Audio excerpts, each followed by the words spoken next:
ponemos el video de lo que dijo el señor presidente de la República el día viernes en una entrevista casi que de farándula, para luego tener el análisis de Felipe Vega de la Cuadra. Lo criticaba porque sí, exactamente. ¿Por qué se va el presidente? Solo pasa viajando, que no está aquí en Ecuador. ¿Cómo lo define usted? Claro. Bueno, o sea, como digo, siempre hay un idiota, ¿no? En todos lados. Bueno, siempre hay un idiota en todo lado. Gracias, John Escudero. Y no es chiste, dice, es verdad sobre lo de Chile y la revocatoria de visas a sus funcionarios. Saludos desde Chile. Gracias, mi estimado amigo. Felipe, ¿qué lectura darle a lo que dijo el presidente de la República, que siempre hay idiotas? ¿Y quién es el principal idiota? Claro, bueno, ya entramos a eso. Yo haría dos análisis previos. Primero, no está siendo entrevistado por periodistas. Ustedes son periodistas, yo estudié periodismo, he ejercido el periodismo y sabemos que ellos son fashionistas. Son del mundo fashion y ejercen la fashionería, no el periodismo.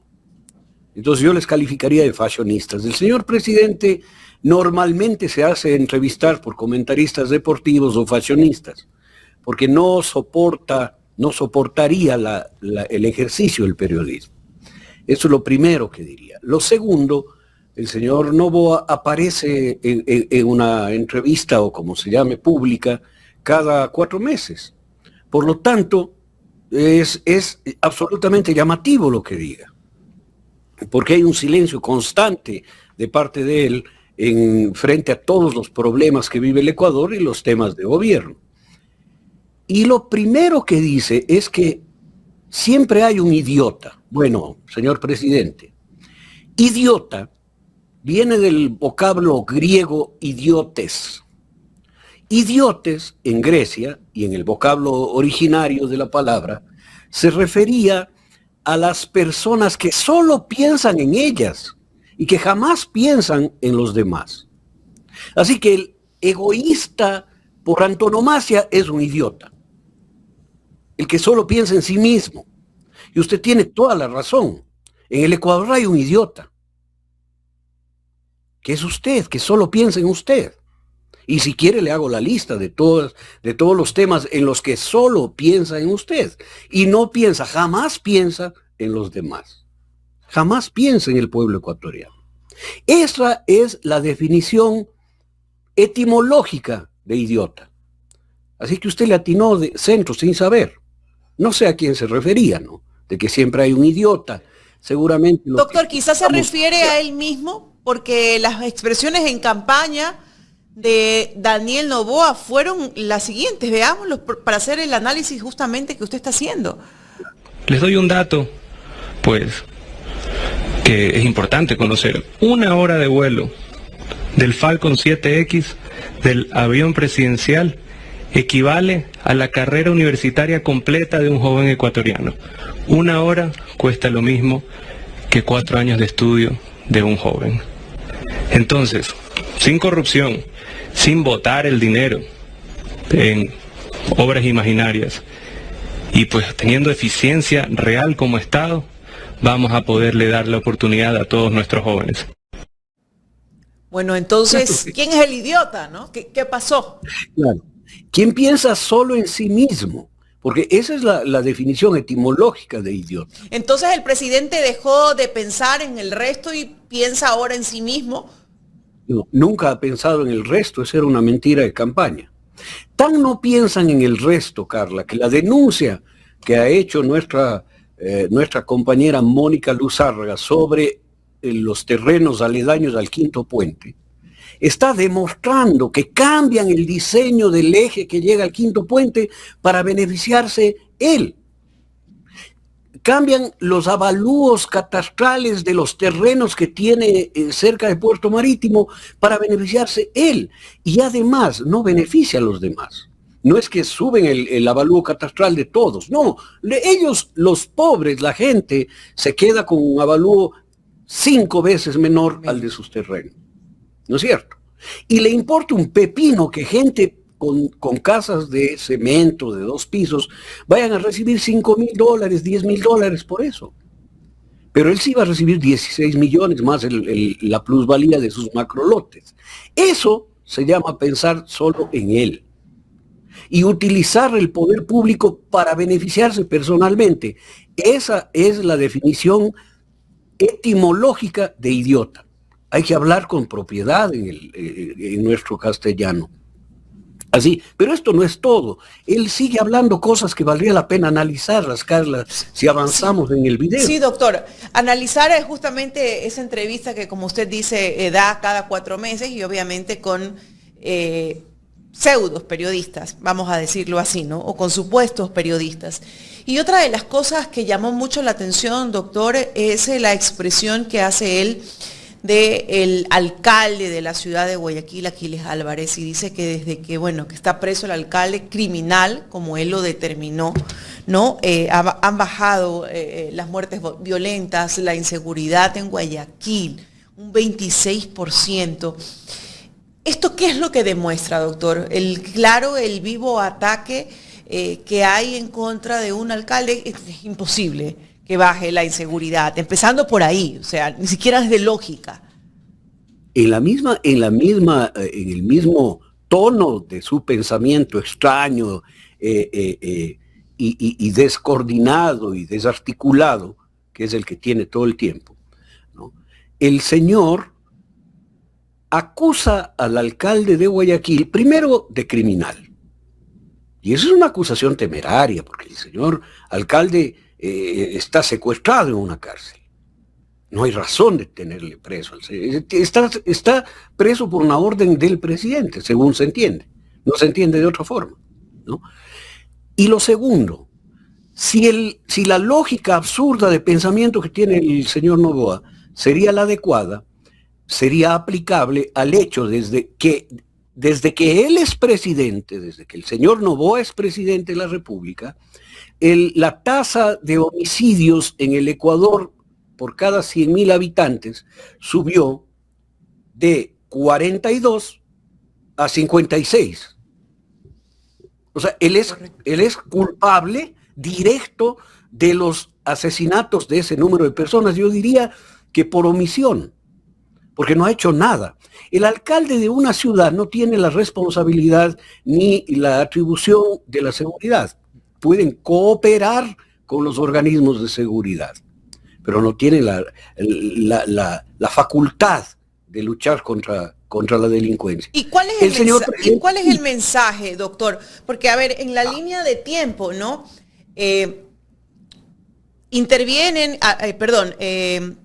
Meten preso de forma arbitraria, violando todo procedimiento judicial, el debido proceso a Aquiles Álvarez. Luego se toman Segura EP, porque no intervienen, se toman Segura EP, y luego el presidente dice, bueno, vamos a trasladar la sede de gobierno a Guayaquil. ¿Qué lectura darle a esos 3 episodios consecutivos que se han dado? ¿Qué ha dado el gobierno? Hay un cuarto que sale él y dice, el criminal alcalde, desde que está preso, ha bajado el 26% los asesinatos y las muertes violentas en Guayaquil, acusándole a él directamente de ser el responsable de aquello. Esa línea es una línea de campaña anticipada para evitar que el señor Aquiles Álvarez sea candidato a nada. El señor Noboa es un monopolista. Él monopoliza todo. Monopoliza las empresas, monopoliza los terrenos, monopoliza las decisiones, monopoliza las funciones del Estado, monopoliza hasta los equipos de fútbol. Viendo el problema entre Emelec y Católica, también parece que Emelec ya está en sus manos. Barcelona ya creo que pasó a sus manos. No a sus manos como empresario de eso, sino como el que toma las decisiones adentro. Y ya han pasado los medios de comunicación, inclusive los que le eran afectos, han pasado a sus manos. Él es un monopolista, quiere tenerlo todo, su obsesión, su patología es apropiarse de todo. Y en ello está apropiarse de Guayaquil. No puede haber un alcalde que no le obedezca y no sea su empleado en Guayaquil. Y por eso va como va. Y fue por Guayaquil y va por Guayaquil y sigue atrás de Guayaquil, pero probablemente si el pueblo se lo permite, yo decía al inicio, este gobierno va a llegar hasta donde el pueblo se lo permita. Y digo hasta donde el pueblo se lo permita porque en mi criterio, doctor, tiene tomado todos los poderes del Estado y no tenemos una justicia independiente. Entonces, este gobierno va a llegar hasta donde el pueblo se lo permita, pero entonces luego irá por Quito, luego irá por Manabí y así sucesivamente. Por supuesto, porque eso tiene una patología de ludópata monopolista. Él juega monopolio este rato. Quiere tener todas las cartas del monopolio, todas las casas, todos los hoteles, todos los servicios del tablero de monopolio. Carla, lo que usted dice a mí me lleva a hacer un cuestionamiento de psicología social en el Ecuador. Usted dice con razón, avanzará hasta donde el pueblo le permita. No. Pero es que el pueblo puede no querer más que esté el señor Noboa ahí, pero tiene todos los estamentos necesarios para que se vuelva invulnerable. Si es que se quiere empujar una consulta popular para revocarle el mandato, va a ser imposible, porque todo está ligado. Si se quiere hacer manifestaciones, Fuerzas Armadas y policías saldrán a reprimir. A mí me da la impresión, Carla, que hay una cola interminable de gente que quiere volverse sirviente el señor Noboa. Que quiere volverse sirviente. Oiga, pero es preocupante lo que usted me está diciendo, doctor, porque entonces yo tendré que hacerle la pregunta, bueno, entonces, ¿cómo vamos a salir del yugo? No lo sé, porque si lo supiera, este rato estuviera abanderando este movimiento de acabar con eso, Carla. Porque, claro, hay que hacerlo en el marco de la constitucionalidad. Por supuesto que hay que empujar. Pero desde el punto de vista social, doctor, con su experiencia, ¿hasta dónde este pueblo va a aguantar tanto atropello, tanta vulnerabilidad de derechos? ¿Hasta cuándo va a entregar sus recursos? ¿Hasta cuándo va a entregar su dignidad? Voy a hablar de otra palabra que suena ofensiva, que es la estupidez. La estupidez. ¿Qué es la estupidez? ¿De dónde viene estupidez? Viene de un vocablo latino que lo voy a leer porque no lo... Estúpere, que quiere decir quedarse pasmado. De ahí viene estupefacto. Cuando me quedo estupefacto, sin capacidad de reacción. De ese mismo vocablo viene estúpido y estupidez, que quiere decir la incapacidad de reacción. Si idiotez significa el que piensa solo en sí mismo, estupidez significa el que no tiene capacidad de reacción, el que no puede ejercer su razonamiento. Y hay una técnica para estupidizar a la sociedad. Esto fue analizado por un obispo protestante alemán que estuvo preso en un campo de concentración, era opositor a Hitler y fue castigado por el nazismo brutalmente, que se llamó Dietrich Bonhoeffer. Y él planteó la teoría de la estupidez social, en donde a través del miedo, el terror, el autoritarismo, la violencia, le impiden a las personas hacer uso de sus facultades racionales. Y entran y se enganchan en el odio. Estoy describiendo al Ecuador, el Ecuador de hoy. Se enganchan en el odio, en la irracionalidad y se vuelven estúpidos. Estúpidos en este sentido, que se quedan pasmados y no pueden hacer procesos racionales y pensar en qué es lo que está pasando, sino que tienen reacciones violentas, reacciones viscerales, exactamente lo que pasaba con Alemania en el nazismo. Eso no sucede acá. Y eso lo explotan. Y los estúpidos siempre estarán listos para meter cadáveres en los hornos crematorios pensando que están haciendo bien. Los estúpidos estarán listos para fusilar personas pensando que lo están haciendo bien. Eso pasa con el ejército israelita que está matando, bombardeando y asesinando niños en Gaza. Están estupidizados y piensan que están haciendo bien. En el Ecuador hay gente que piensa que está haciendo bien al apoyar al señor Noboa. Voy a decir cosas como esta. La presidenta de AME, la presidenta de la Asociación de Municipalidades del Ecuador, alaba y apoya una reforma legal que le quita los recursos y amarra de pies y manos. Lo propio el Consejo de Gobiernos Provinciales, el CONGOPE, y lo mismo el de Juntas Parroquiales Rurales, el CONAGOPARE. Las directivas de esos espacios han sido captadas por Noboa, o sea, no solo tiene los poderes y funciones del Estado, sino también las representaciones de la sociedad. Y hacia allá apunta en las seccionales, ¿no? Hacia coger las representaciones de las ciudades más grandes, ¿no? Para cerrar ese círculo.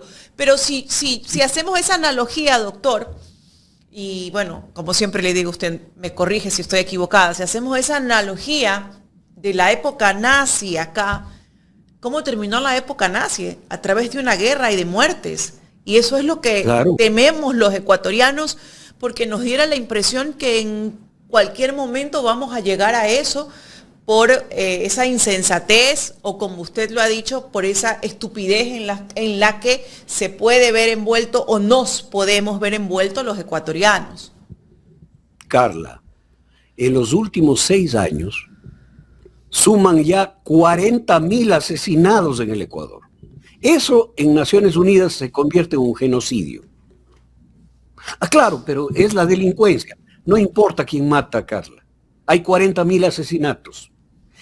No es que vamos a llegar algún rato, estamos en eso. El año anterior ha habido 9.000 y más asesinatos en el Ecuador. En lo que va de este año ya nos acercamos a los 1.500. Estamos en una situación extrema.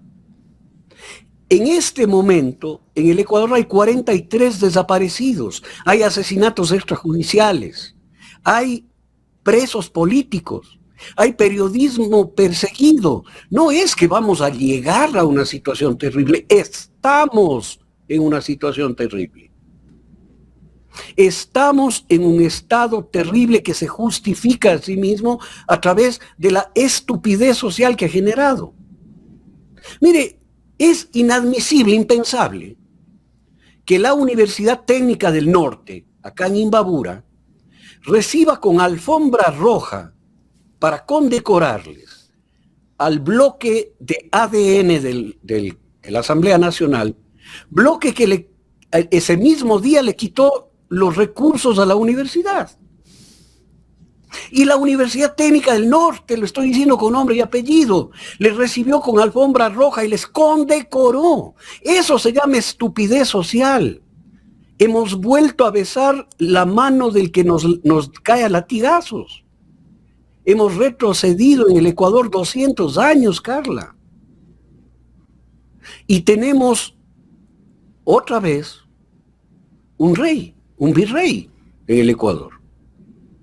Un virrey autócrata que se pasa la ley por el 4 letras, que le importa un pepino la institucionalidad, que nombra a quien le da la gana y hace lo que le da la gana, ni siquiera se molesta en hablar con la gente. Y además se queja. En la entrevista que le hacen estos dos fashionistas, ¿no? Dice, pobre yo, o sea, yo no saben cuánto sufro en los viajes. Y de hecho dice que sale en contra, ¿no? Que tiene que poner hasta de su dinero. O sea, la verdad que es una cosa de locos, ¿no? Yo creo que hay una demostración de que sí. En España, en Madrid, sacó 15.000 euros en efectivo y empezó de su bolsillo y empezó a votar gritando, llévenme de farra. 15.000 euros votó. Pero esos 15.000 euros no eran de él, no eran suyos, señor Noboa. Se demostró después que la ministra del Servicio Diplomático, Peña, sacó de su cuenta personal y le anticipó a usted esos 15.000 euros, que después le devolvió un empresario vinculado a un contenedor que llegó con sustancias prohibidas a Europa. Ni siquiera la plata que vota es tuya, señor. Esto está demostrado. Claro, y hay silencio absoluto alrededor de eso. Pero dice una cosa terrible, Carla, que a mí no sé si me produjo risa o rabia. Dijo, metido, y es casi literal, metido en un cuartucho, en una montaña con nieve, en un cuartucho en una montaña con nieve, reunido con la representante del Fondo Monetario Internacional. ¿Cómo sufre el señor? O sea, el encuentro de Davos fue en un cuartucho en una montaña nevada, no me joda. O sea, fue escondido. No, o sea, que se fue a una cabaña sin calefacción. Pero No. escondido, pues. Es que tú no haces un encuentro con una persona de esas en un cuartucho escondido. O ¿Qué está tipo mintiendo. de encuentro tuvo? Claro, ¿qué tipo de encuentro tuvo? O está mintiendo y fue en un hotel 5 estrellas, en un puerto de esquí, solo para el jet set, ¿no? Que cuesta una millonada dormir en un lugar de esos, que es además del extremo lujo. ¿Sí? Y eso dice al ecuatoriano que anda en colectivo, en un calor en Guayaquil apiñado, ¿no? O apiñado en el frío de la sierra, ¿no? Y tratando de salvar lo que poco que tiene en el bolsillo, le hace creer que eso es un horror. O volar en jets elegantísimos que alquile el Ecuador porque el avión presidencial le tienen parqueado porque normalmente está en mantenimiento y no pagan. Pues. Y alquilan jets internacionales con pilotos gringos que le gustará más. Entonces, ¿cómo quiere que el pueblo se coma eso? A mí se me viene Fernando VII, al cual le hicimos la independencia en América, ¿no? Fernando VII, rey de España en 1800 y tanto, ¿no? En el 1800, le hicimos la independencia y él se quejaba de que no podía fumar en paz porque los de las colonias no le dejaban. Los problemas en las colonias no le permitían fumar en paz al señor, a su majestad Fernando VII. Esto es lo que dice, que alguien dice alguna cosa y le molesta. O sea, mire, casi volvimos, o ya estamos, en un delito que estableció Fernando VII. Fernando VII estableció, y los juristas, los que estudian la historia del derecho, me darán la razón, que se llamaba perduelio.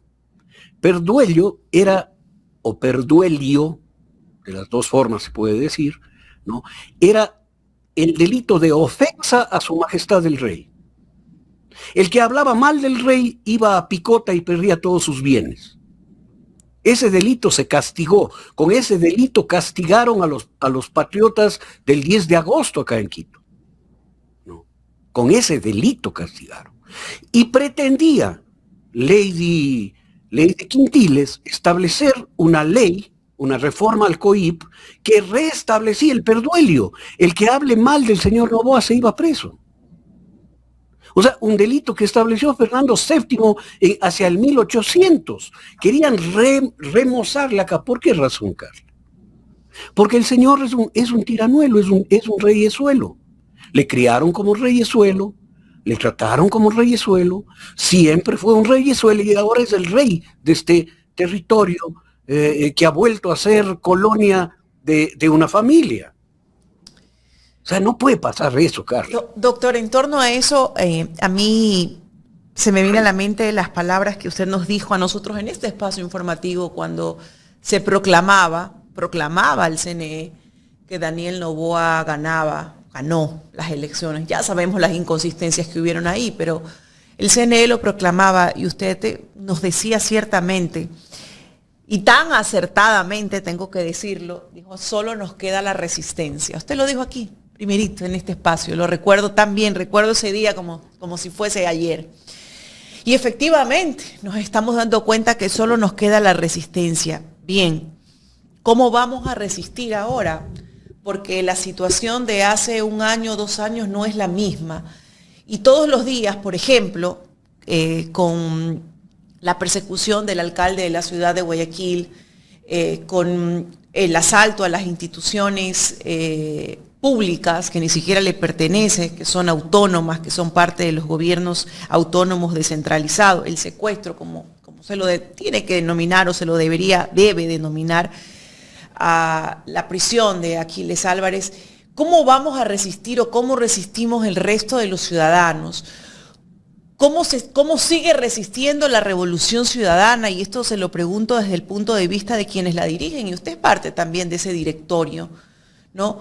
Porque el pueblo está asustado, y bien es cierto, nuestra compañera, amiga Mónica Luzárraga denunciaba, ¿no? Cómo cambian toda la planificación para lucrarse. Y la gente tiene miedo, porque la gente dice, bueno, si eso le pasó al alcalde, si esto le pasa a tal persona, ¿qué me pasa a mí? ¿No? Si denuncio, si me pongo enfrente. Entonces nos hacemos esa pregunta, ¿cómo seguir en resistencia? ¿Cómo vivir en resistencia? ¿Cómo hacemos esa resistencia? La resistencia primero tiene que superar el miedo. Yo me recuerdo los actos de resistencia que hizo Mohandas Karamchand Gandhi, que en ese momento era abogado en Sudáfrica, ¿no? Y les quitaron los pasaportes a la comunidad hindi en Sudáfrica. El gobierno Boer le quitó y les volvió ciudadanos de quinta, cuando eran ciudadanos británicos. La resistencia fue asistir a los lugares y les caían a garrotazos y se vendaban y seguían avanzando y seguían regresando. Superaron el miedo. La resistencia tiene que superar el miedo primero. Asumir que va a haber sanción, pero superar el miedo, porque el miedo nos autolimita y nos quita la capacidad de resistencia. Lo segundo, la resistencia es decir no. El primer acto de resistencia es decir no. Cuando a una mujer, un hombre pretende violentarla y ella se resiste, la palabra es no. Y luchar para que no suceda. No, no, no. A las personas que van a ser expropiadas, tienen que amarrarse, tienen que encadenarse a sus casas. Tienen que impedir que los tractoristas las demuelan, como han hecho en muchos lugares del mundo muchísima gente que se ha resistido. La revolución ciudadana resiste, nos resistimos, estamos de pie, no les tenemos miedo, quieren desaparecer nuestro partido, quieren meter presos a nuestros dirigentes, hay una persecución sistemática, no nos permiten que nos posesionemos como nueva directiva, el trámite está en el despacho de la señora Tamainti, no lo firma, ¿no? Debía haberlo firmado hace un mes, no lo firma, y no lo quiere firmar. ¿No? Tiene que firmar, pero la resistencia es que nosotros seguimos adelante, sin miedo. Superar el miedo y decir no. Eso quiere decir no. No, bueno, voy a colaborar, voy a ponerme en la cola de los siervos que están dispuestos a tolerarle al Señor todas las órdenes y caprichos que dé. ¿No? Entonces, no sé, los funcionarios municipales tienen que negarse o reevaluar, hacer reavalúos y pararse firmes. Mira, Carlita, en Chile, a los que firmaron el convenio, el contrato con China, les están sancionando. Los funcionarios chilenos, la resistencia de ellos debería ser avanzar en esos procesos. Avanzar esos procesos. O devolver los visados gringos. Devolver los visados. O sea, la resistencia tiene esos actos, Carlos. Y eso es lo que tenemos que hacer en el Ecuador. Resistir, perderle el miedo. Porque solo los cobardes se escudan tras 7.000 soldados. Solo los cobardes se escudan tras una función judicial corrupta. Solo los cobardes se escudan tras una prensa vendida y pautada. Por eso no habla con nadie. Por eso no da ruedas de prensa, por eso no confronta a la opinión pública. Por eso no da declaraciones, por eso no se encuentra con la gente. Por eso, porque tiene miedo. El que tiene miedo es él. Un miedo bestial porque tiene todo para perder. Su plata, su poder, sus relaciones, sus empresas, su familia, sus conexiones. Él tiene miedo. Nosotros tenemos que superar, los que estamos en resistencia, tenemos que superar el miedo. No quiere decir que no tengo. Yo claro que tengo miedo a que haya una acción violenta contra mí, pero por supuesto, como la que ha habido contra Luisa González, contra Patricio Zambrano, el asambleísta de la Revolución Ciudadana, Patricio Chávez, ¿no? Patricio Chávez, o contra el alcalde de Guayaquil, el apabullamiento que sufrió su esposa, sus hijitos. Claro que tenemos temor de todo eso. Claro que tenemos temor de la persecución que puede desatarse, como ya se ha desatado contra Don Pisco, entiendo que ya inclusive se ha ido del país, o la que se ha desatado contra el Chocholo, contra Alondra Santiago, que el señor no para, sigue, y hasta mal entendiendo lo que dice Alondra, ¿no? Que Alondra no le trató a él de pedófilo. Digo que él se reúne con pedófilos y que obedece a pedófilos. La trató de desquiciada, así es, ¿no? Por supuesto. Y le trató de desquiciada, o sea, perdóneme. ¿De dónde estudió psicología el joven, no? Como para tratar de desquiciar a una persona. Cuando ni siquiera le soplan, porque él no creo que vea nada. Él es demasiado para ver un programa. Tendrá un equipo de sirvientes y uñachiscas, como se dice en quichua, y que están viendo y llevándole el chisme, ¿no? Como perritos falderos. Ese es el horror en el que se ha convertido el Ecuador. La vigencia de un virrey. Hemos retrocedido más de 200 años en la política del Ecuador. No hay interlocución política, Carla. No hay posibilidad de diálogo político en el Ecuador. ¿Con quién se habla? Nos reunimos, ya le conté en la entrevista pasada, nos reunimos 11 de los 17 partidos registrados en el Ecuador, partidos y movimientos nacionales. Y los 11 coincidimos en que en el Ecuador no hay ni democracia ni posibilidad de diálogo político. Estamos bajo la égida de un nuevo virrey, de un tiranuelo de cartulina como el que repartía, ¿no? Un tiranuelo que hace su voluntad omnímoda en ese país, y no es que nos va a llevar a un problema, estamos en un problema terrible, gordísimo. Y hay la predisposición, doctor, ya después de ver todo lo que ha pasado en las últimas semanas, de una unión fortalecida, coherente, representativa, de todos estos grupos, organizaciones sociales, partidos políticos, para afrontar una revocatoria de mandato a la que llamamos, más allá del que nos dé o no los formularios del CNE, porque ya lo explicaba usted, ¿no? Imagínese si no quiere firmar, ¿no? El proceso para calificar, ¿no? Registrar oficialmente a una directiva. Imagínese cuándo va a entregar los formularios, pues no, el Consejo Nacional Electoral, pues, nunca. Pero ¿usted cree que ahora, después de todo lo que hemos vivido, ya hay esa predisposición que se despoja de cualquier interés particular para unirse y sostener una revocatoria de mandato en las calles?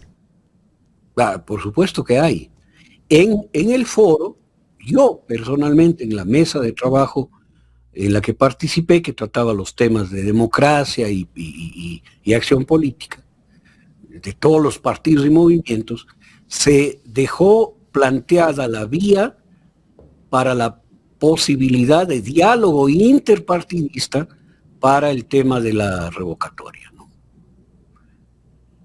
Claro, ahí va a haber un escollo a superar.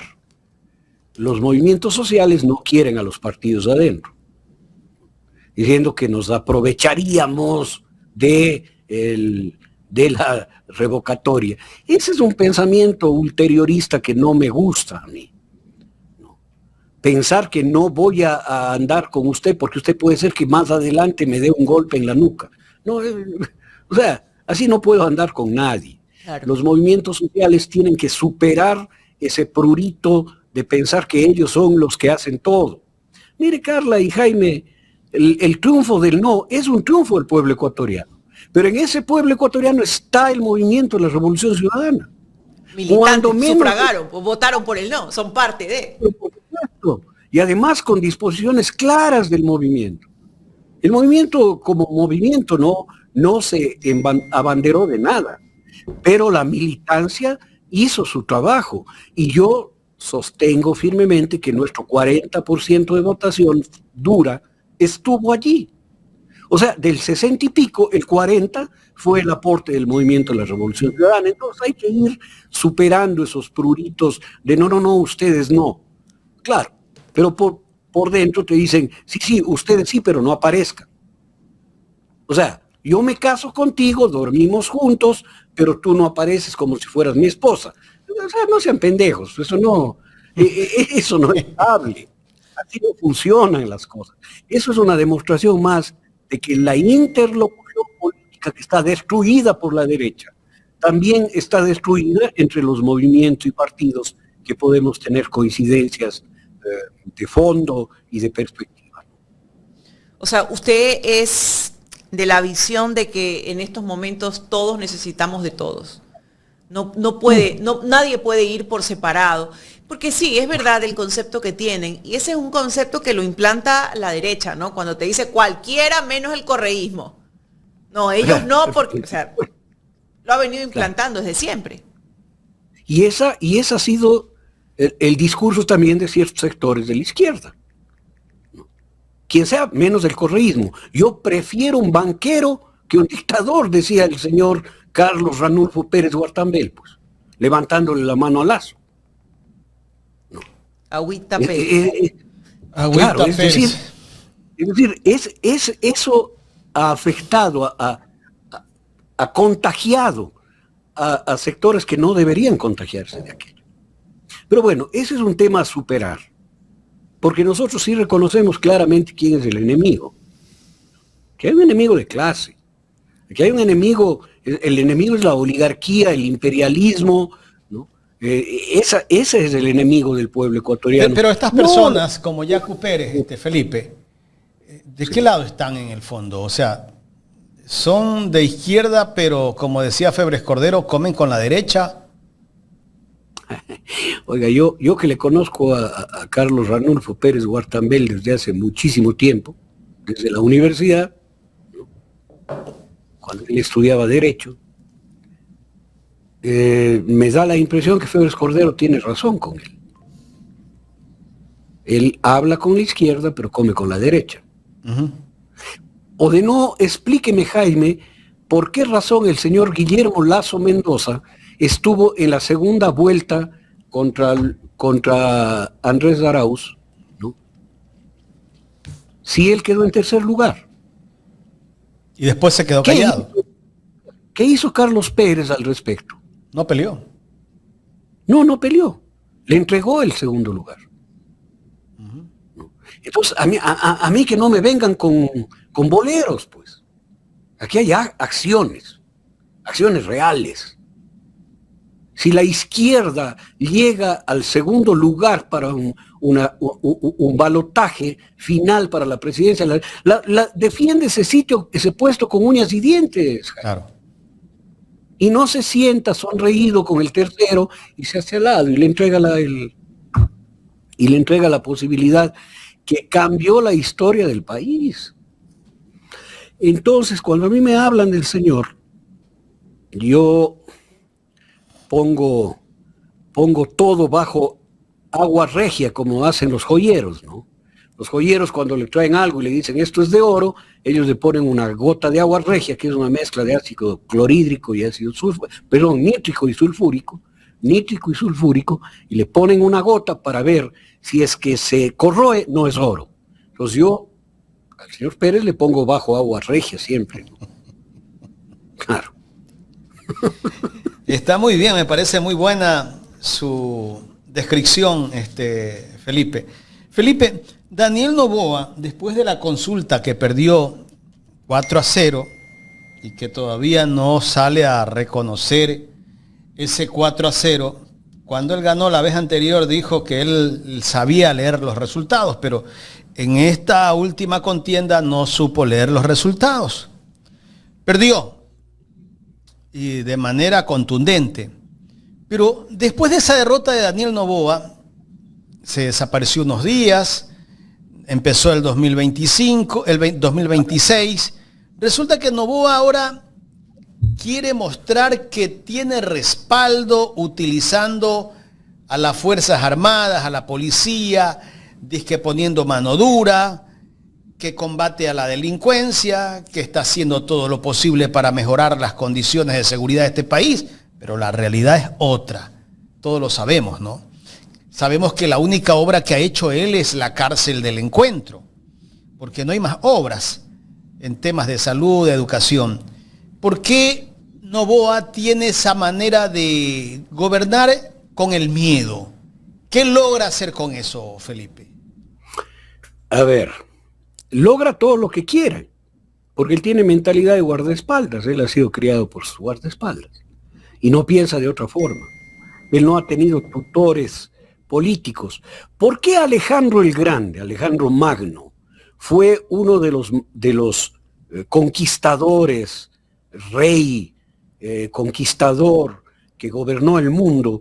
¿Por qué lo hizo y por qué está en la historia? Porque el tutor de Alejandro Magno era nada menos y nada más que Aristóteles. Aristóteles iba a las campañas, era el maestro de Alejandro, era el tutor de Alejandro. Pero el señor Noboa no tiene esos tutores. No tiene esos tutores. Él hace la voluntad que se le salga de las tripas.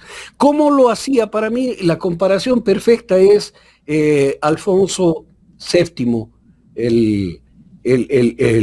Fernando VII, el rey de España del cual nosotros nos independizamos, que era un déspota analfabeto, estúpido, grosero, patán. Al señor, las cortes de España, incluido ahí José Mejía Lequerica, incluido José Joaquín de Olmedo, le hicieron una constitución, la PEPA, la constitución del 1812, ¿no? Y esa constitución, cuando Fernando VII volvió al poder, le hicieron jurar la constitución, el general Riego, ¿no? En un levantamiento grande en España en el año 22, creo que fue. Le hacen jurar la constitución y Fernando VII jura cumplir la constitución. Y a los 2 días se limpió el fondillo con la constitución. Más o menos como el que sabemos. Pero le estoy poniendo de ejemplo por eso. Claro. Porque yo discrepo de verdad con la gente que dice que vivimos en dictadura en el Ecuador. No. Acá no vivimos régimen democrático, en el que puede haber república, dictadura, constitucionalismo, dictadura, vigencia de la ley o dictadura. No. Aquí vivimos una vuelta a la época virreinal, a la época colonial, en donde claro que habían leyes, pero las leyes que le parecían bien al monarca, pues. Claro. Entonces, Fernando VII se limpiaba con la Constitución de Cádiz. ¿Por ahí alguien describía a este gobierno como cívico-militar? ¿Podría ser? No, tampoco, no, eso es excesivo. No, yo discrepo con eso también. Aquí no cogobierna las Fuerzas Armadas con el señor Noboa. Señor Noboa no cogobierna con nadie, tal vez con el señor Trump. No. Las Fuerzas Armadas, ya dense cuenta, son sirvientes, son el cuerpo de seguridad, los que le tienen que garantizar el cuerpo de garroteros de su majestad, el señor Noboa. No, majestad ridícula a esta altura de la vida, en donde ya ninguna majestad en el planeta, ningún rey en el planeta tiene poder real, sino que están sometidos a la Constitución y a las asambleas y a los parlamentos de sus países. Pues. Acá el señor no está sometido a nadie. El parlamento está sometido a él. Lo que más o menos pasaba en Inglaterra en el año 1600 y tanto, cuando Oliver Cromwell del Parlamento se levantó contra el rey James II, o James I, creo, y le decapitó, pues. Acá estamos antes que eso, con un Parlamento sometido a la autoridad del mandón. Mandón le decían a Fernando VII. Entonces yo creo que hemos dado un retroceso en el Ecuador, Jaime, a esa época, antes de nuestra independencia. Toda la vida republicana del país se ha ido por la tronera. Esto hay que entenderlo. Aquí no es una dictadura que hace sus propias leyes y que se va por encima del régimen constituido. No. Aquí no hay una dictadura. Aquí no hay un gobierno cívico-militar. Los militares son sirvientes. Todos son sirvientes del gran amo. ¿Y por qué se vuelven así los militares? Porque si hay si hay militares que están en contra de lo que está haciendo un gobierno, pues también tienen que decirle, bueno, hacia allá no te vamos a respaldar, ¿no? ¿Por qué se vuelven de esa manera? Las Fuerzas Armadas, y hay que entenderlo, es una institución obediente, jerárquica. El que cuestiona una orden es castigado y sancionado. Cuando se rebelan, ¿qué pasa? Pero es que la rebelión inclusive es sancionada brutalmente dentro, hasta con consejos de guerra. No. Es que la institución armada es una institución básicamente jerárquica y obediente. Cuando el gobierno da órdenes. Si es que la cúpula está coludida, con el narcotráfico, con la corrupción, con los espacios de poder, con los beneficios, se mantiene sosteniendo un gobierno que es imposible sostener.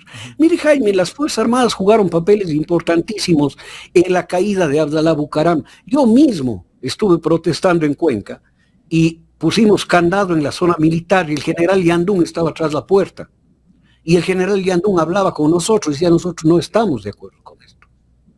No estamos de acuerdo con el gobierno. Esos eran otros tiempos. En la caída de Abdalá Bucaram, el general, creo que fue el general Moncayo, permitió el ingreso a Carondelet. En la caída de Maguad, lo propio. Las Fuerzas Armadas se negaron. En este momento hay una vinculación de ciertos mandos de las Fuerzas Armadas que queda demostrado con el alijo de droga que se encuentra un capitán de navío, Jaime. Capitán de navío que es comparable al rango de coronel, de Estado Mayor. Se encuentra y se queda con 18 sacos de los 23. No. O sea, están vinculados con el narcotráfico ciertos mandos de las Fuerzas Armadas de una institución jerárquica donde los demás les obedecen. ¿Y quién sabe qué formas de control interno tendrá el señor Noboa sobre Fuerzas Armadas? Claro. Pero ellos no están cogobernando con él. No es que se sientan y dicen esto hay que hacer. Mentira. No, esto no pasa. Más bien las Fuerzas Armadas han estado al borde de perder ciertas cuestiones como la seguridad social del ISFA y los beneficios de la seguridad social del ISFA. Y que gracias a la Revolución Ciudadana le han puesto un alto. Claro, por lo tanto, no están cogobernando. Pues, yo creo que esa es una versión un poco de quien no conoce la realidad interna de Fuerzas Armadas. El único que gobierna aquí es el señor Noboa, con los Estados Unidos. Eso sí, le puedo dar por firmado. ¿No? Acá el señor Narco Rubio, el Comando Sur de los Estados Unidos, el secretario de Salud, padrino del señor Noboa, el señor Kennedy, ellos son los que mandan aquí, con Noboa. Ellos sí cogobiernan. Entonces creo que hay que definir bien para determinar al enemigo, pues. Nuestro enemigo no son las Fuerzas Armadas, Jaime. Nuestro enemigo no es la institucionalidad del Ecuador. Nuestro enemigo no son los movimientos y partidos políticos. Nuestro enemigo es el autoritarismo y el despotismo, el virreinato que se ha vuelto a establecer en el Ecuador, porque el rey real está en los Estados Unidos, que está haciendo lo propio allá. O sea, que todo se hace con órdenes de allá. Claro. ¿Usted cree que hay alguna razón, algún motivo, alguna justificación para imponer de pronto sanciones arancelarias a Colombia? Pero díganme un motivo. El que dice el señor Noboa es una falacia. No hay. Pero en No Estados hay. Unidos, la Corte de los Estados Unidos le tiró abajo a Trump toda esa guerra arancelaria que tenía a muchísimos países en el mundo. Porque Trump, a ver, Estados Unidos nunca tuvo rey.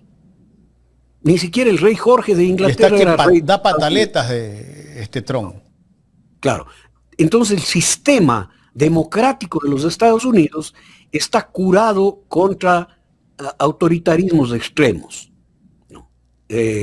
Contra regencias únicas. Por eso hubo la gran marcha de No King, ¿no? En contra de tener un rey. Y aquí deberían de hacer lo mismo, ¿no? Tal vez poner una demanda de esta decisión del presidente de la República. Pero ¿ante quién, Jaime? La Corte Constitucional, me imagino.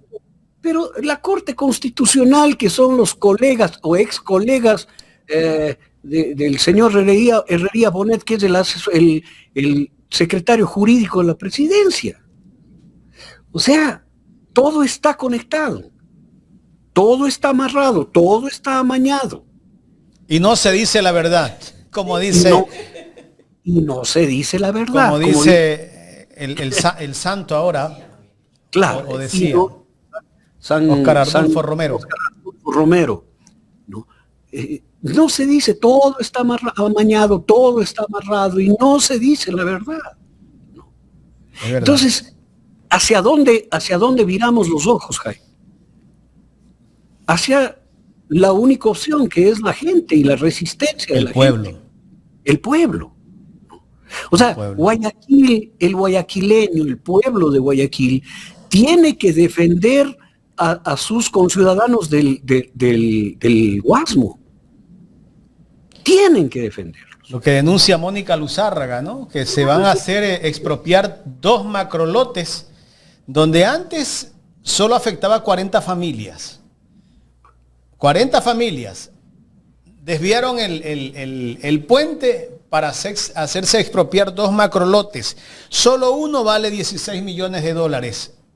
Y esos macrolotes son los únicos que tienen una plusvalía altísima, 5 o 6 veces más que las personas que viven en el sector mismo.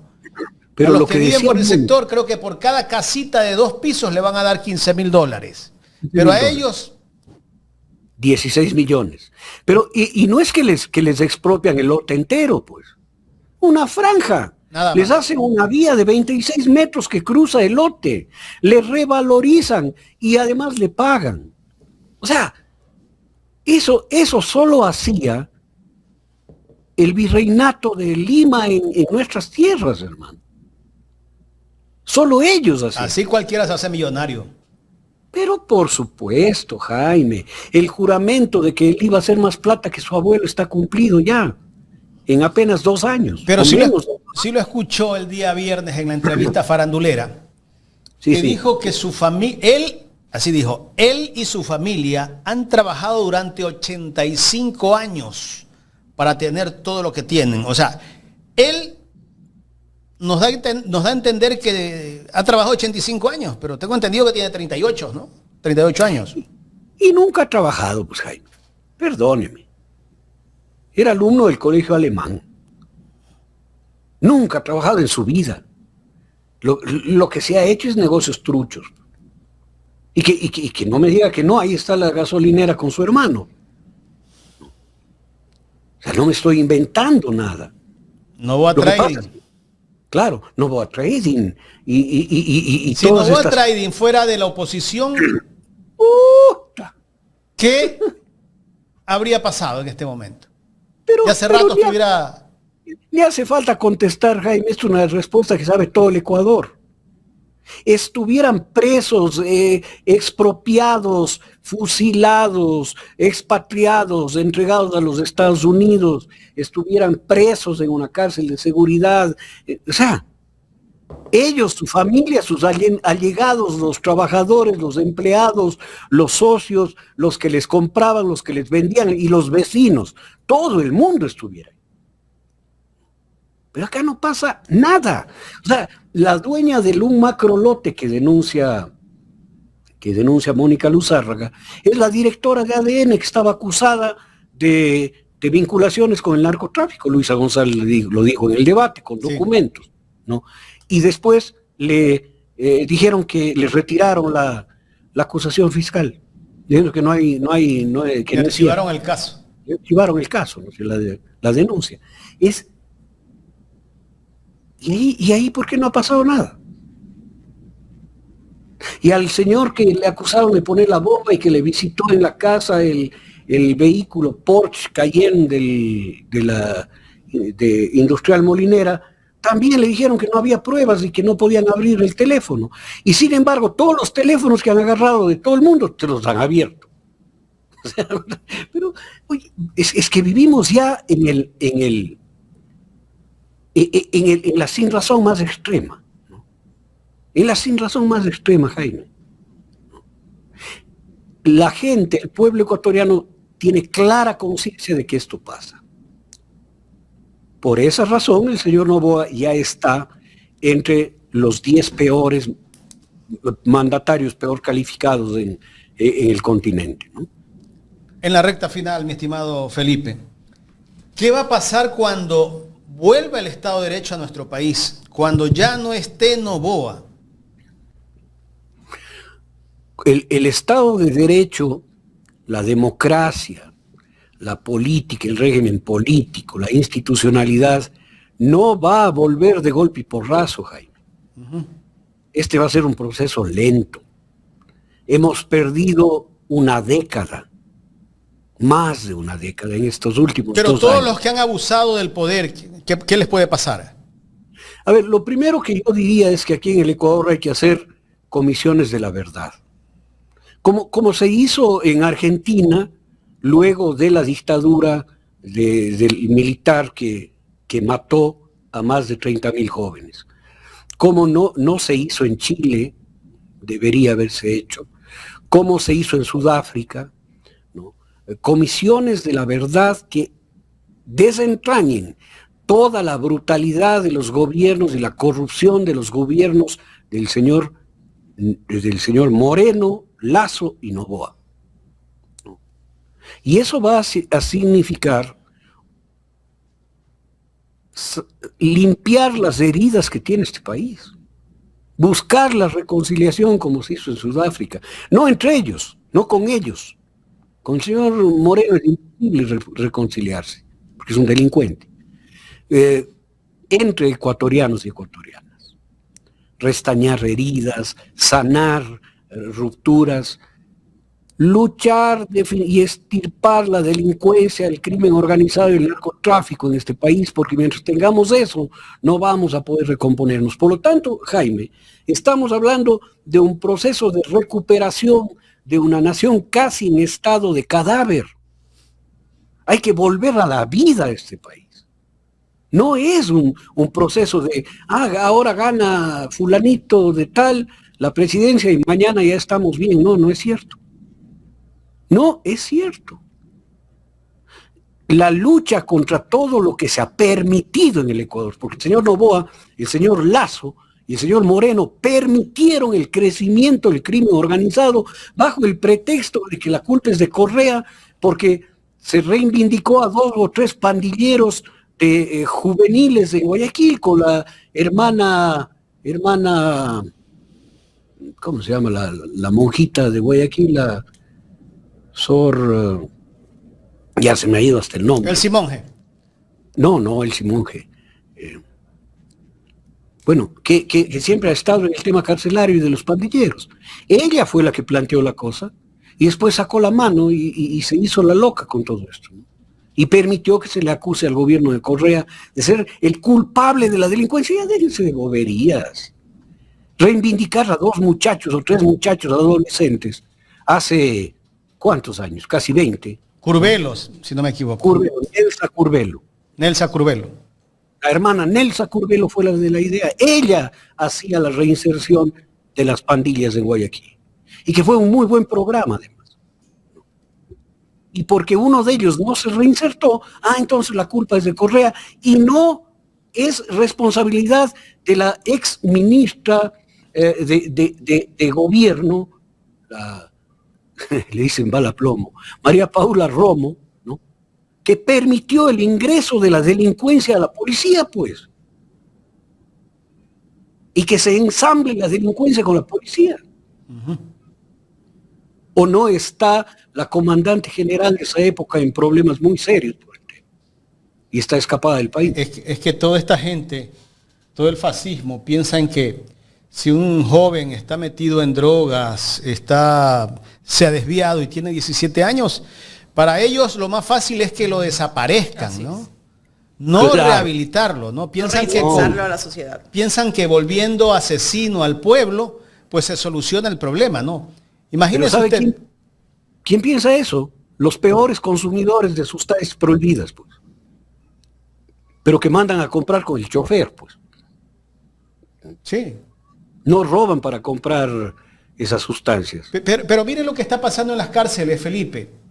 ¿Cuántos ecuatorianos que están detenidos ahí porque han cometido algún delito, una infracción, algunos son hasta inocentes, han muerto solo con tuberculosis en estos 2 años que lleva el señor Noboa como presidente, más las masacres? Creo que pasamos de 1000. Claro.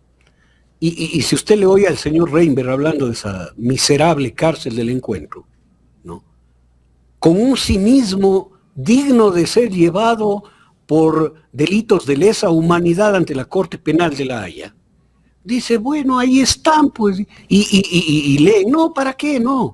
Y tienen que taparse con el colchón porque pasan con luz todo el día y toda la noche, ¿no? ¿Y qué hacen? Nada, pues han de conversar entre ellos. Ese cinismo que mucha gente aplaude, yo quiero hacerles acuerdo a los creyentes católicos. Se burla de la desgracia del otro, ¿no? A los creyentes católicos les voy a hacer acuerdo de una parte del Evangelio, en donde Jesús dice que va a juzgar a los creyentes cuando mueran, y que les va a preguntar, dice Jesús, yo te preguntaré, ¿visitaste al preso? Porque el preso soy yo. Su Dios, queridos amigos, está preso. ¿Diste asilo al peregrino? Porque el peregrino soy yo. ¿Diste de comer al hambriento? Porque el hambriento soy yo. ¿Diste de vestir al desnudo? Porque el desnudo soy yo. Eso te preguntaré. Así que los que se alegran con todo este horror, que mueran 1000 presos en la cárcel, y digan lo que digan de mí. Yo no castigo al ser humano, ni debo, ni creo que se debe. Y fui presidente del Consejo de Rehabilitación Social del Ecuador. El castigo no es para la persona, el castigo es el acto, se castiga el acto, no al ser humano, porque el creyente está convencido de que el alma de esa persona es una parte de su Dios, a la que le estás haciendo sufrir y encerrándola cruelmente. No le estás dando oportunidad de que se recupere, se reinserte, que se sane. Es como que establezcamos que en la pandemia todo el que tenía COVID había que matarle, pues. Había que fusilarle para que no contagien. Pero ¿a quién se le hubiera ocurrido esa estupidez? No. La solución no es dejar que mueran. La solución es reivindicarlos, es sanarlos, es reinsertarlos. Porque son víctimas de una sociedad de mierda. Esto hay que hablarlo así. Lo digo como psicólogo.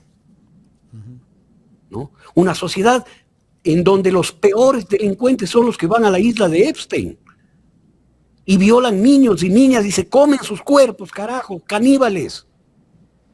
Pero ellos sí no, o sea, no es cierto, no, pobrecitos, no. Qué malos que son los comunistas, ¿no? Pero fíjense cómo está puesto de pie lo que debe estar, puesto de cabeza lo que debería estar de pie.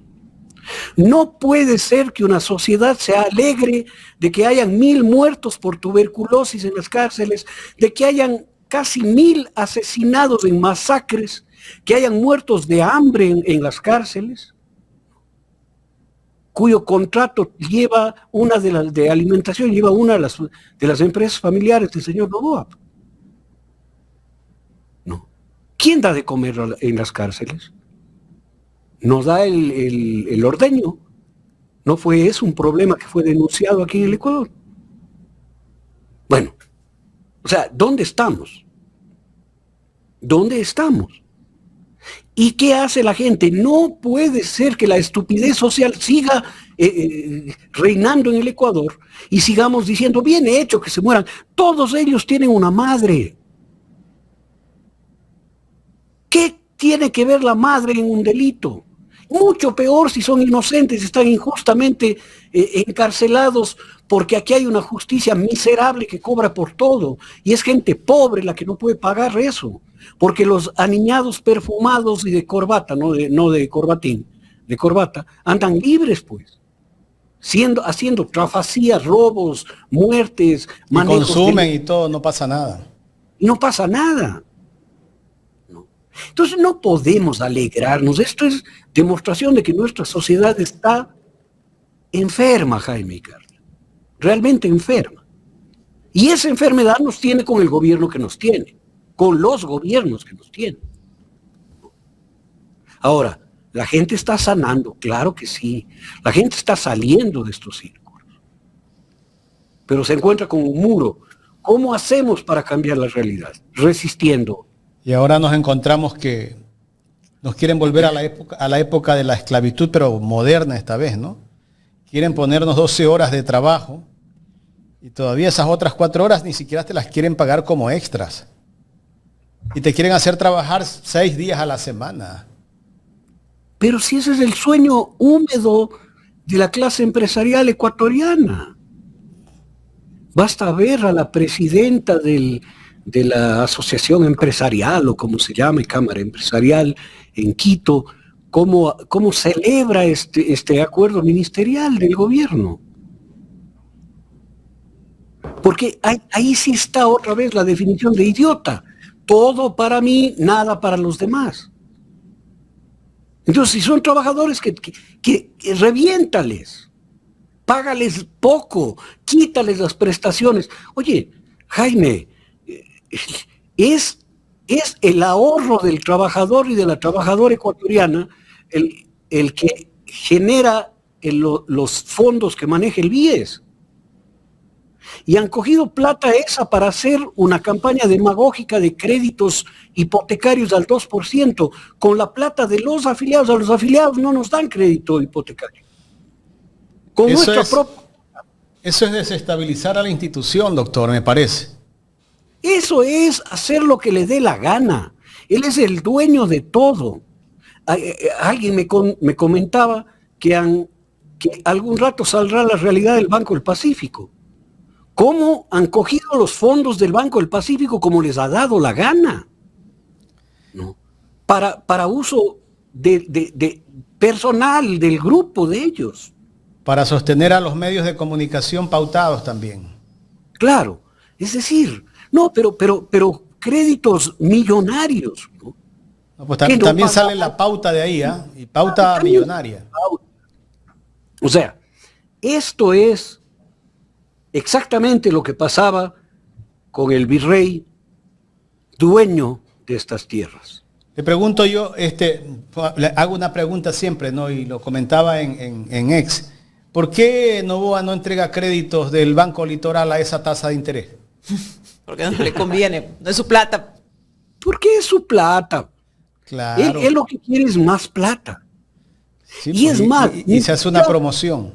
Claro, ni siquiera quiere plata para él y que los de al lado también se beneficien. No, solo él.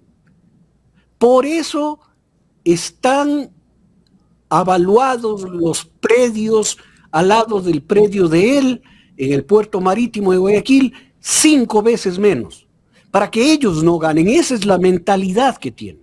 Y alrededor tienen otro precio. La gente que vive alrededor, ¿cómo es que en el centro hay alguien que tiene una plusvalía tan alta? ¿Cómo? Esa es la zapada, pues. Qué terrible. Esa es la zapada. por la cual el Ecuador votó, por la cual el Ecuador le dio un cheque en blanco para que se coma la vida de la gente. O sea, esto es una cosa. La gente tiene que despertar. La gente tiene que despertar, ¿no? Escuchemos, doctor, al ministro de Trabajo sobre el tema de la reforma laboral que quieren hacer para después tener su comentario. Vale. Existen pasos para que entre en vigencia una norma y el Ministerio de Trabajo lo que hizo fue poner a disposición la semana anterior de varios miembros del Consejo Nacional de Trabajo y Salarios un texto definitivo de propuesta de un acuerdo ministerial que lo que genere sea una nueva regulación de la jornada de trabajo, creando una jornada especial para el desarrollo. Solamente para terminar la idea, sabemos que la normativa nacional, especialmente el Código Civil, la misma Constitución, la Corte Constitucional ha sido bastante clara, que una norma que genere efectos generales entra en vigencia cuando se publica en el registro oficial. Pero para muchos ya estaba lista porque tenía hasta su firma. Para muchos estaba lista, para los que querían atacar, pero creo que fue algo bueno, porque si yo leo y hago un análisis de lo que se dice en redes sociales, muchas personas, especialmente, y los que me interesa en realidad que tengan claridad de lo que se está haciendo, los trabajadores están apoyando la propuesta por tres cosas importantes que creo que la gente lo tiene que entender. Primero, este es un beneficio no para el empleador, sino para el trabajador. ¿De qué forma? Eliminamos este tema del famoso cargo a vacaciones. Yo tengo una colaboradora que tiene que hacerle las diálisis a los hijos los días lunes. No hay otro turno para poder hacer la diálisis del hijo.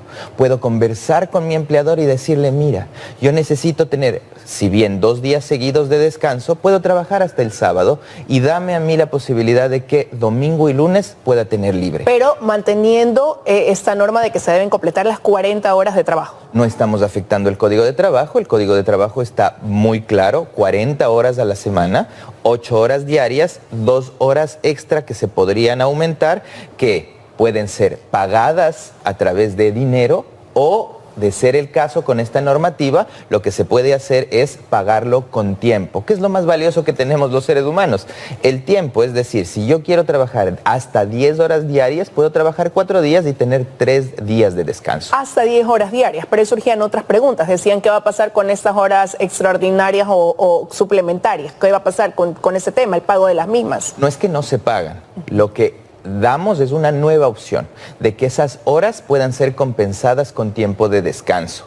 Existen personas, por ejemplo, aquí en Guayas que tienen emprendimientos en Balsar, emprendimientos en Colimes, que son emprendimientos agrícolas, emprendimientos que necesitan un tiempo más para poderle dar el tratamiento necesario. Ahora, como gobierno nacional, estamos subvencionando créditos, interés para estos emprendimientos. Qué importante que una persona pueda capitalizarse de manera personal a través de un trabajo formal, pero también tener un emprendimiento el fin de semana que pueda generar mayores empleos. Hay un decir, echa la ley, echa la trampa, ¿no? No, yo creo que es peor. Yo creo que es peor, Jaime y Carla.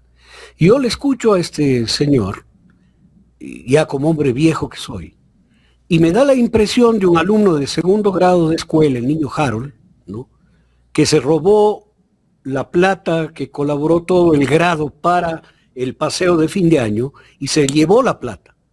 Y cuando el profesor le dice, usted se llevó la plata, dice, no, señor profesor.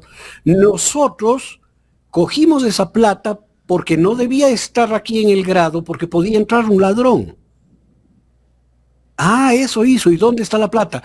Bueno, no, la plata ya no está en mis manos, porque resolvimos entregarle al tendero y que nos dé caramelos a cambio.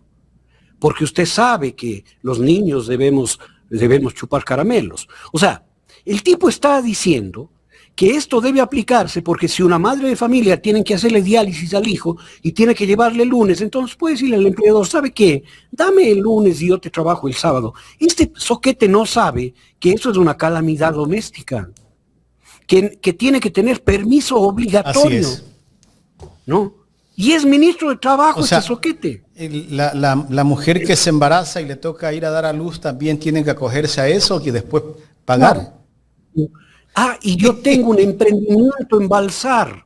Entonces, ¿cuánta gente que trabaja tiene emprendimiento en Balsar? No se puede hacer leyes por excepciones, Jaime. Este es un señor que está justificando lo injustificable.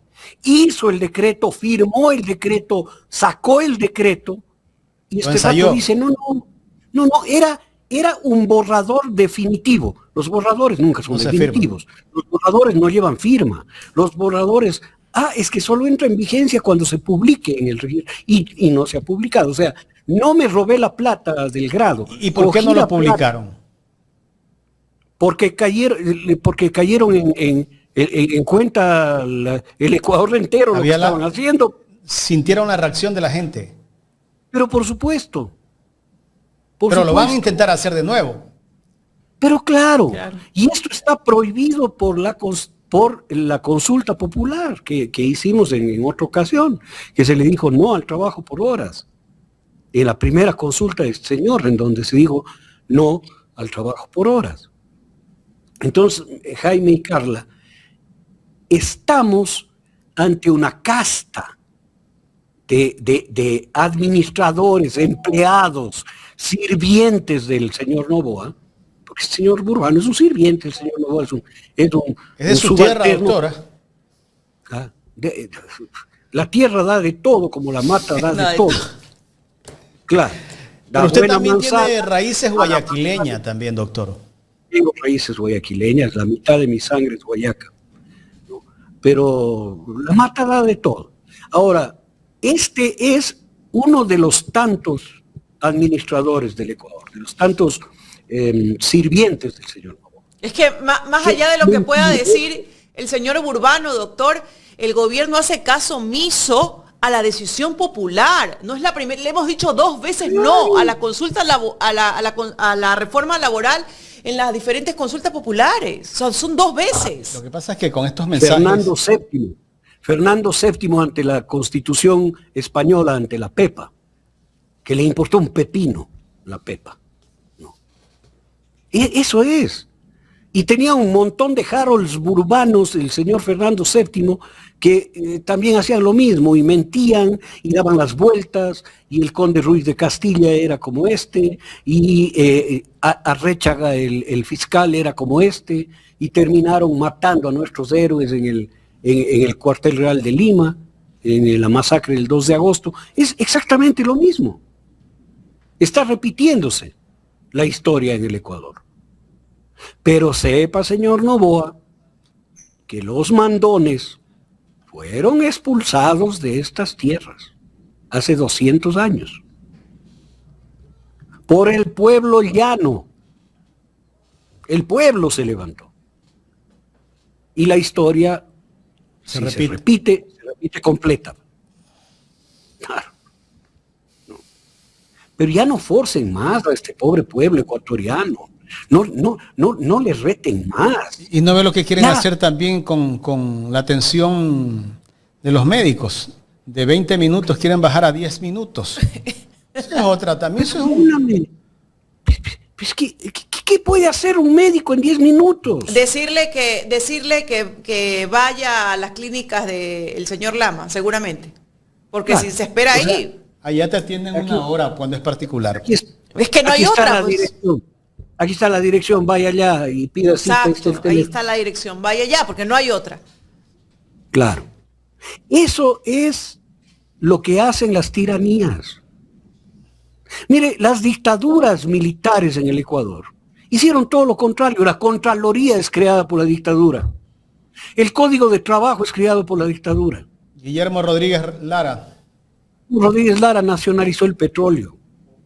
Le fortaleció el IES. La casa de mis padres fue hecha con crédito hipotecario del IES en la época del general Guillermo Rodríguez Lara. Entonces, aquí decir que vivimos un régimen cívico-militar es falso. No es cierto. Las Fuerzas Armadas no están metidas en esto. Y dirán, es que el Felipe, como fue viceministro, les defiende. Pero las tienen captadas a los altos mandos, sí. Al alto mando. Y como es una institución obediente, ¿cuántos policías han salido de la institución? 9.000 han pedido la baja. Y las convocatorias definitivamente no tienen el alcance que tenían hace años atrás. No tienen, porque el policía también tiene vocación de servicio. Y si es que no puede servir, sino ponerse al servicio de la delincuencia, Entonces se sale de la institución. Las Fuerzas Armadas sucedería lo mismo, lo que pasa es que no les dan paso a las bajas voluntarias. Porque si dieran paso a las bajas voluntarias, a ver cuánto militar pundonoroso que quiere servir al país y defender la patria, se sale y se desvincula. Entonces, esto hay que tenerlo en mira. Para cerrar, diría, no estamos en una dictadura, no estamos en un régimen cívico-militar, hemos retrocedido en el Ecuador 200 años. La república se ha diluido en nuestro país. Estamos otra vez bajo la égida del virreinato y tenemos un virrey de última, ¿no?, que es el dueño de toda la institucionalidad, de todos los bienes, de toda la plata y de todas las representaciones sociales en el Ecuador. Este es el gravísimo problema que tenemos. No hay política, no hay democracia, no hay interlocución política, no hay régimen político en el Ecuador y el señor gobierna él con el rey naranja que tenemos en los Estados Unidos. Se acabó. Felipe, queremos agradecerle por el tiempo en este análisis que ha sido bastante extenso. Creo que la gente, la audiencia tendrá sus propias conclusiones del análisis que se ha hecho durante este programa. Gracias, Jaime, gracias, Carla. Siempre es un espacio que se ha vuelto imprescindible, Ecuador en directo. Y que creo que es uno de los puntales de resistencia en el Ecuador, ¿no? Así que vamos a seguir empujando desde aquí esa voluntad de decir no y de no doblegarnos. Muchísimas gracias, Felipe. Gracias. Gracias, estimado Felipe. Buena semana para usted. Un saludo especial para su esposa. Y bueno, ver lo que se vive desde otra perspectiva, ¿no? Esa perspectiva social, psicológica, siempre es importante, un poco para entender, ¿no?, las masas, a una sociedad envuelta en un círculo vicioso y mentiroso, el cual es una pena.